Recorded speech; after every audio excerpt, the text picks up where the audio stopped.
घर में बहुत बड़ा क्राइसिस खड़ा हो गया है। शिवाय ने खुद शादी की अनिका से। अभी वो शादी को एक्सेप्ट करने को तैयार नहीं है और लोगों के सामने टिया को बहू डिक्लेयर कर दिया है। नाउ दादी is the only person who has उन्होंने टू। अनिका और शिवाय का आगे टाका भिड़वाया है throughout the show. She would send them together in corners. तो रीजन यही है actually, culprit. You can say that in a way. पर क्योंकि अब ऐसी सिचुएशन आ गई है तो ऐसी सिचुएशन में इस घर में दादी अकेली एक ऐसी पात्र है जो इस स्थिति में से कैसे निकालना है उसके बारे में सोच रही है। वो भी शायद बहुत क्लियर नहीं है कैसे होगा।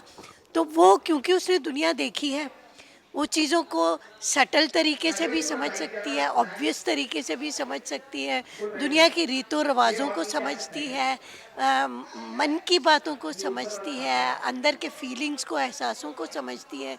तो वो जो एक उसके मन में धारणा बनती है कि अब उसके सर पे, उसके कंधों पे ये बात आ गई है कि इस स्थिति में से इस परिवार को बाहर निकालना है। शिवाय और अनिका को किसी तरह से भी इस घर की बहू के रूप में मानने के लिए सबको तैयार करना है। तो मैंने इस ख़ास तौर पे सीन को इस तरह भी इंटरप्रेट किया है कि old age, young age and middle age, ये तीन स्टेजेस जो हैं लाइफ की बड़ी इम्पोर्टेंट होती हैं।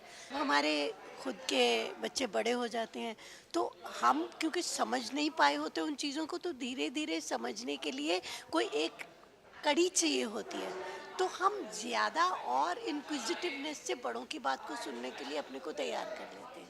सारे घर वाले ज़िद्दी हैं, हर अपनी अपनी जगह पे हर कोई सही है, कोई बात मानने को तैयार नहीं है।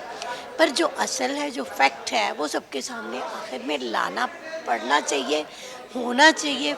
ये एक चैलेंज है, देखते हैं इसमें से कैसे बाहर निकल सकते हैं। स्टेप तो पता नहीं, पर मुझे बड़ा इम्प्रैक्टिकल सा लग रहा है। मतलब मम्मी जी यहाँ बैठी हुई हैं, इनके सामने नहीं बोलूँगी, लेकिन एज पिंकी आई थिंक मतलब इतने भी रीति रिवाज क्या ज़रूरत है। हमारी फैमिली में तो ये सब चलता रहता है। हम लोग इतने बड़े बैकग्राउंड से बिलोंग करते हैं कि इतने बड़े बड़े घरों में छोटी छोटी बातें होती रहती हैं। अब लड़की किडनैप हो गई, वो शिवाय पे कोई बिजनेस रिवलरी निकाल रहा होगा, तो उसने मौके का, जैसे उसको लगा कि वो सिचुएशन को हैंडल कर सकता है, उसने की। अब वो हो गया तो हम उसे सुधार सकते हैं। Let's be practical about it. रिवाजों में इतना क्या घुसना है। तो